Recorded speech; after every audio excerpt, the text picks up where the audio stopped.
Hello, welcome to another edition of the Pace Report. I'm Brian Pace, reporting live here at the Roxy here in New York City. As you know, here on the Pace Report over the last 15 years, we always acknowledge some of our important musical stalwarts who have not only made some important strides to not only Black American music, but also the ones who won some very prestigious awards, including the great Geoffrey Keezer. Now, Geoffrey Keezer has been here on the Pace Report a couple of times, but tonight here on the Pace Report, we're going to celebrate Geoffrey Keezer and his 2023 Grammy Award winning composition, Refuge, off his album Playdate, which is now available on iTunes and Amazon.com. Geoffrey has been a very important part of the jazz community for the last 30 years, backing the likes of Benny Golson, Roy Hargrove, Pat Metheny, Wayne Shorter, Joshua Redman, and Chris Bodie, just to name the many endless few. Tonight here he's performing music with his quartet here at the Django, featuring the great Roxy Coss on saxophone, Dezron Douglas on bass, and Lee Pearson on drums. Tonight we're going to sit down and talk about and reflect on his Grammy win, talk about his album Playdate, as well as we reflect on the life of the legendary Wayne Shorter, who he had the opportunity to play with in the early 2000s. Also, we sit down and reflect on some very important piano techniques that he learned from the great Mulgrew Miller. So sit back, relax, and enjoy highlights of Grammy Award-winning pianist, composer, and educator Geoffrey Keezer, live at the Django here in New York City, here on the Pace Report.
Geoffrey, congratulations on your Grammy win. How are you, man? I'm doing well, thank you. Has the excitement come down a little bit now? Yeah, I mean it was exciting. I mean, people ask me like, what were you thinking about when they called your name? And I literally was like, I had my speech on my phone, and my biggest fear was like my phone was gonna die, or I'd have to spend 30 seconds of my allotted 45 like trying to log in or something like that. It was all very just practical, you know. But I mean, you know, it was great to be in that category with all those incredible cats, man. Danilo and Miguel and Zenon and Quito de Rivera and Remy or Pascal, sorry, Leboeuf. And man, I mean, like, you know, I would have been happy if any of us got it. You know, it's good company, you know. Tell everybody about the recording that you won your Grammy for. So it's a one track off my new album, which is called Playdate. I wish I had it to hold up, but the album's called Playdate. It features Jedrick Mitchell on organ, Ron Blake on sax, Richie Goods on bass, Kendrick Scott on drums, a couple of guitarists, Ayushi Karnik and Nir Felder, Nyong'o Jackson, 18-piece string section led by Lady Jess, plays with Beyonce and different things, and the first track is called Refuge, and that's the one that got the Grammy. Wow. So tell everybody about your role as a composer and a band leader now. This is what, your 22nd, 23rd record right now? Something like that. have you mastered visually and mentally how you are now a band leader now? Well, I mean, I've always been, I kind of started as a band leader when I was 14. I always led my own bands, although I've worked a lot as a side person throughout the years. I've always maintained a presence as a band leader and recording, you know, artist and leader. So it's not a new thing for me. But you know, it's fun. It's nice to be able to get out and play my own music, and you know, because I've got music to play, I might as well play it. Now that the Grammy is you know, set in stone, are you going to do a lot more touring now? You're going to do more leading in your band now? Well, it depends. I'm not really sure how a Grammy win, I'm not really sure exactly how it works, a win in the composer category necessarily, you know, parlays into like touring, but you know, it's visibility and it's peer recognition, which is just nice, you know, but we just keep working and working and working, you know? You know, we've done 3 of these. This is our 3rd one. We've done. You're not new to the rodeo. I do some extensive research on every artist. I know you do. That's why I love talking to you. You know what you're talking about. Geoffrey, I kind of. This is weird. It's not weird, but this is crazy. Your classical piano teacher detested jazz music. Yeah. And he gives you his Artatum collection. He says, you do something with this. Is that true? Yeah, because he goes, well, I'm never going to listen to it, but you might enjoy it, you know. But he did, even though he hated jazz, he did come to my defense once. When I was 14, I entered into a composition contest in Wisconsin. And it was a classical composition contest, but I wrote a piece that had a bit of improvisation and it had some chord changes, so it was, you know, but it was definitely, you know, a piece that was written out from start to finish. And they sent it back. They rejected it because it contained some jazz elements or some elements that were not fully, you know, written out. And he wrote them a letter back and said, you know, there's an entire tradition of this in European classical music. Bach used to write what, you know, figured bass, which was their version of chord changes and music and all this. And he wrote a whole long letter in my defense. So even though he didn't like the music I was playing, he still had my back, you know. His name was Donald Patterson. Wow. University of Wisconsin Eau Claire, yeah. You know, it's interesting how the classical world, some members of the classical world, should I say, shun jazz musicians, and yet jazz musicians, or even just musicians in general, get their start from classical music. Some of us do. No, I mean, I didn't really. I got my start listening to my parents' record collection, which was some classical, some just all kinds of black American music, soul and jazz and all kinds of stuff. And I learned to play by ear, and I didn't really get a classical teacher until I was like in high school. So, you know, when I say it, I'm like Art Tatum trained, I'm Thelonious Monk trained, Bud Powell trained. You know what I mean? The classical thing for me was like I would try to do it, and I'd get through like a page of Chopin, and then I was just like, this is too hard. So, you know, I have an appreciation for it, and great classical pianists like Yuja Wang or Marta Argerich or you know, Evgeny Kissin. These cats are like unbelievable players, but I don't ever see myself doing that like in public. You know what I mean? I'll practice classical music at home, like with all the windows closed, you know, and so no one can hear me doing it. Now, if we talk about classical pianists, they're in the mode of playing solo piano in most cases, or some or cases. concertos or chamber music. Yeah, Right. Yeah. You as a pianist, how do you feel playing in a solo environment? I know I just saw a post of you and Benny Green. Yeah. How do you feel playing naked with nobody? Imagine the audience with no clothes on. It's cool. I mean, I've done it. I've made a couple of solo piano albums over the years. I did one called 01 in 2000 when I was still playing with Ray Brown, and I did another one in 2013 called Heart of the Piano. And you know, at various points in my life, I've wanted to focus on that, and I love it. You know, it's certainly lower overhead to tour, and you can do whatever you want, you know, and if you want to just make up a whole concert, you can do that. If you want to play tunes, you know, really are not, you know, limited in any way, but that's okay, but I love playing with people. I love having a dialogue. I love just seeing how things change in the moment, depending on what's coming at you from other musicians, you know what I mean? So. I sat down with Aaron Goldberg. He did a solo piano tribute to Monk at Birdland Theater. It's a couple months back. And I asked him, I'm going to ask you this, are there any particular solo classical piano or jazz records that you listen to that you just got a lot of inspiration from? Oh yeah, one is Hank Jones. The album's called Tiptoe Tap Dance. It came out in the 70s, 75 or 6 or 7 on Fantasy. And the cover is just a dark blue cover with a hand. And that album is I get all my students to listen to it and transcribe it because it's a textbook of just solo piano, and it's very you know, very rooted in stride in the earlier styles, but it's incredibly forward thinking as well harmonically. You know, Hank Jones, I mean, he was unbelievable, right? So that record, you know, there's so many, really. Anything by Art Tatum, you know, all the Bud Powell solo stuff. Solo Monk is killing, you know. The album called Solo Monk. Right. Yeah. Right. Yeah.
great maestro Ron Carter has coined this phrase for musicians who are no longer with us. They've left the stage. Left the stage, yeah. And there's a couple guys I want to ask you about who, during this COVID-19 pandemic, left the stage. Right. And ironically, very important pianists. The first one is Chick Corea. Yeah. Now, I understand that when you were in kindergarten, the Leprechaun was one of your favorite albums. It was, yeah. I actually built a toy synthesizer for kindergarten show and tell class. I made it out of a block of wood and some little thimbles and spools and rubber bands and things, and I wrote things on it like oscillator and, you know, like basically a modular analog synthesizer. I brought it into class and I put on Imp's Welcome, the first track on the Leprechaun, and I pretended to play along with it, you know, like turning knobs, like I was making stuff happen. I don't know. I don't know who I thought it was fooling, but It's a great record. Yeah, I love that record. Still do. Yeah. What does Chick Corea mean to you as a musician and as a composer? Because Chick left a lot of music with different ensembles. Yeah. And I say that because now that we lost Wayne Shorter and Chick Corea, I think those two composers are now going to be analyzed all over the world from music concerts like Duke Ellington and Billy Strayhorn. Yeah. What was very important to you about Chick Corea? Well, one thing about Chick, and I mean, initially I just loved his music. I loved the sounds of the synthesizers, and I was really drawn just sonically to what he was doing. But later on, as I learned more about his piano playing and just the art and the craft of composing itself, and just, yeah, Chick represents someone who was completely fearless, you know? He just did whatever the hell he wanted. In fact, he said as much to me. He said when he was about 77, I was speaking to him backstage once, and he said, you know, Jeff, I have the best job in the world. He says, I can literally get up on stage, do whatever the hell I want for 90 minutes, and people come to see me play. You know, people clap for me and pay me for it, or something like that. And it's really true, and he was very much childlike, you know, in his approach to life. It was like everything was play, just play. You know, let's just get together and see what happens. And I love that. I always told him, Chick, I want to be like you when I grow up. You know, Chick and Herbie. Right. They're just similar in that way, you know. The other musician that left the stage is the great McCoy Tyner. Yeah. And McCoy means so much to a plethora of piano players. What did he do as far as his touch, his sound, his concept of the 88 keys? What did he leave on you? Yeah, well, actually, it was seeing him play live in Minneapolis. My dad took me to see him when I was about 15 years old. And it was his trio with Avery Sharp and Louis Hayes. And that experience of, I already knew who he was by records and I was listening to him, but seeing him play live in the room and being in the same room was what made me, him and Mulger Miller, those two events is what made me want to do this for a living, you know? It was like, and I was really trying to copy McCoy's stuff, and he was doing a lot of big, you know, rolling chords and things like that, and of course I went back to my little gig in Eau Claire, and, you know, I was trying to do all that McCoy stuff, and, you know, no, I mean, McCoy's music, Chick's music, Wayne Shorter's music, it is I mean, I like to say it's like stitched into my DNA forever, you know? Yeah. We lost Wayne about almost a month ago. Yeah. And I was talking to a friend of mine, a radio programmer in Rochester, New York, Derek. Derek, yeah. Hi, Derek. Derek, how you doing, buddy? And Derek told me something that in our conversation when we were talking about Wayne, those first 3 Weather Report albums, that kind of music will never ever be untouched or ever played again, as far as the concept. Wayne and Joe, they kind of were like tit for tat. And his compositions, even, you know, with Miles Davis and his stuff, what was it about Wayne that made musicians like yourself want to play his music? Well, you know, what's so interesting about Wayne, and you know, you can kind of look at his trajectory of his writing, and, you know, it's easy to say, okay, he kind of went from writing tunes, smaller kind of tunes, you know, for like Miles and Art Blakey, to being to like gradually expanding to like this vast, you know, orchestral concept that he had at the end with Emanon and the opera he wrote with Esperanza Spalding and all that. But when I did 3 gigs with his quartet in 2009, and he sent me a chart for a song he had written called Prometheus Unbound, which is about 10-page, Wayne wrote long pieces. And Prometheus Unbound was something that's on that Emanon album, and it sounds, for all intents and purposes, like a 2000s era Wayne piece. It's got all the, you know, kind of harmonic concepts and, you know, way advanced stuff he was dealing with. And I looked at the copyright date. It said copyright 1953 on the chart, which means he wrote that when he was going to NYU, way before playing with Art Blakey or Miles or you know, any of that. So that all that stuff was already there. It was like he came, you know, to the planet fully formed, fully evolved. He knew what he was supposed to do when he was here. That's right. That's right. The mission, as he said, you know. Do you think that we'll still be understanding his music 20, 30, 40, 50 years from now? Yeah, I mean, I think students, you know, they study mostly like his stuff from the 60s, the Blue Note records. I think maybe 50 or 100 years from now, the students will be dealing with what was he doing with the quartet? You know, how was he, you know, that freedom, but it's not just free, like free jazz just going out there and playing whatever the hell. It was like, it's like spontaneous composition in every moment, you know. It's really, really advanced thinking, deep stuff. I'm still trying to figure out how to do it, you know what I mean? I was hanging on for dear life, you know? Really? Yeah. What was it like playing with those 3 shows? What it was like was, okay, I read an interview with Ewan McGregor when the first Star Wars prequel came out, Phantom Menace or whatever, which was a terrible movie, but it was, you know, Ewan McGregor was talking about how he got up on the set the first day and he was wearing the Jedi robes and he had a lightsaber in his hand and he looked over there and he saw R2-D2 across the soundstage and he went, holy fuck, I'm in Star Wars. That's what I felt like playing with Wayne, you know? Like, I'm in it. This is the stuff that I've been listening to my whole life and absorbing and studying, and I'm in it. Now I get a chance to actually participate in it, you know? Really neat.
dealing with all of the stalwarts of this music, I mean, the guys are no longer here. How has that affected you now at this part of your career as a musician and as a band member? Well, you know, I guess part of it is it's weird. I'm 52, but I guess a lot of to a lot of younger musicians, I'm one of the old guys now, which is weird. I don't feel old, but I'm in that position now where I can hire younger musicians and kind of take on some of that mentorship role that, you know, I had playing with Blakey. Or I'm not putting myself on that level of those guys, but, you know, men and women that I played with. But, you know, I'm sort of by default in that position now. So, you know, it's cool, but I'm still trying to figure it out. I'm still learning. I still consider myself a student of the music, and I hope I always do. You're teaching at Juillard. Yeah, and Juillard and William Patterson both. Oh, Mayburn. Yeah, Mayburn. I teach in the same room on the same piano that Harold Mayburn, Mulgrew Miller, and James Williams all taught. Oh my God! Yeah. How does that feel? The vibes are deep in there, man. Yeah. Every time I walk in there, I'm like, you know. It just dropped on you. It's like, yeah, I'm in that little pod. wow. So what do you want the students to carry away with? I mean, when you think about Harold Mayburn, you're like, that was his baby when he was. Oh yeah, yeah. I mean, the main thing I try to do with students is I try to get them to, you know, learn the basic vocabulary and learn the repertoire and all the stuff that they have to get together. But I also try to get them to hone in on their own, you know, what is their sound and what is their style? What is it that makes them unique? And we try to work on that and develop that. Even though you don't always know when you're 18. I mean, and who you are as a musician evolves and changes throughout your whole life. You know, I mean, I'm not the same person or pianist or musician I was when I was 18 or 25 or 35. You know, but you know, you try to figure out what their thing is and what they're into, and not squash any of that. You know, you say you can just add to it. Well, okay, you know, you're into this pianist or that pianist. Well, let me hip you to, you know, have you heard Wynton Kelly? Have you heard Sonny Clark or Red Garland? Or have you checked out Mary Lou Williams? Or have you checked out Helen Sung? Or have you checked out, you know what I mean? We can, you know, work with that, or Billy Childs or whoever. You know what I mean? So part of my job is just to kind of guide and try to give them more to think about, you know.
band with 3 pianists: James Williams, Mulgrew Miller, and Hill Mabel.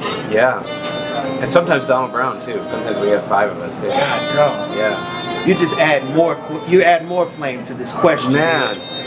Now, you being the baby of this. Yeah. Very much. Was how much was that? Was that too much for you to understand and dissect? And how did you develop your own way amongst these great pianists? Well, they kind of let me into the club. I mean, they're all from Memphis or near Memphis, Yeah. and I'm not. I'm from Eau Claire, Wisconsin. But I would read sometimes in the press, Memphis pianist Geoffrey Keezer, because I was they made me an honorary Memphian by association. But I mean, they were all heroes of mine. They were all, I met James Williams when I was 15 years old at a jazz conference, and I went down and I saw him because I had a couple of his records, and I was like, man, can I get a lesson? We hung out, and he told me about Phineas Newborn. He ended up being a dear friend and close friend, and produced my first 4 albums, and that was his project, the Contemporary Piano Ensemble. And man, it was just such an incredible honor to be on stage with those guys every night, playing. That was something that was organized by James and John Poses, the promoter in Missouri. And they got us 4, we did one tour where we had 4 matching Yamaha C7 pianos that they put on a truck every night and drove to the next town, and we played 22 cities in about 25 days. Wow. But it was really incredible, and of course they're all dear friends, and just, so much love there, What's the next phase of you playing the piano? There's some things that you want to explore. There's some things you want to dive into. Yeah, I mean, right now it's kind of, just kind of one project to the next. But I always want to get better, and I want to practice more, and just expand my repertoire and expand what I'm able to do. Hopefully keep shedding and getting better, and keep writing more, and keep having more opportunities to play it, get my music out there and get heard, As we all do. We all want the same thing, I think. Right. Peace and, happiness and some money in the bank and room to express ourselves, express our humanity however we do it. That'll do it again for another edition of the Pace Report. I'm Brian, Pace Reporting live here at the Roxy. I'd like to personally again congratulate the talented Geoffrey Keezer for winning the 2023 Grammy Award for Best Instrumental Composition for Refuge on his album Playdate, which is now available on iTunes and Amazon.com. Make sure you support his upcoming project as well as his upcoming concert dates by visiting him online at geoffreykeezer.com. I also like to personally thank the staff and management here at the Roxy and Django for their warm hospitality. For more information on upcoming dates and concerts and directions, please visit them online at theroxynyc.com. As always, people, I can't stress this more than enough. Please like, share, and subscribe to my videos here on YouTube and Vimeo, as well as leave comments. Also follow me on social media by way of Instagram, Twitter, and Facebook. Until next time, remember, if it's in the groove, it'll make you move. Till next time, peace.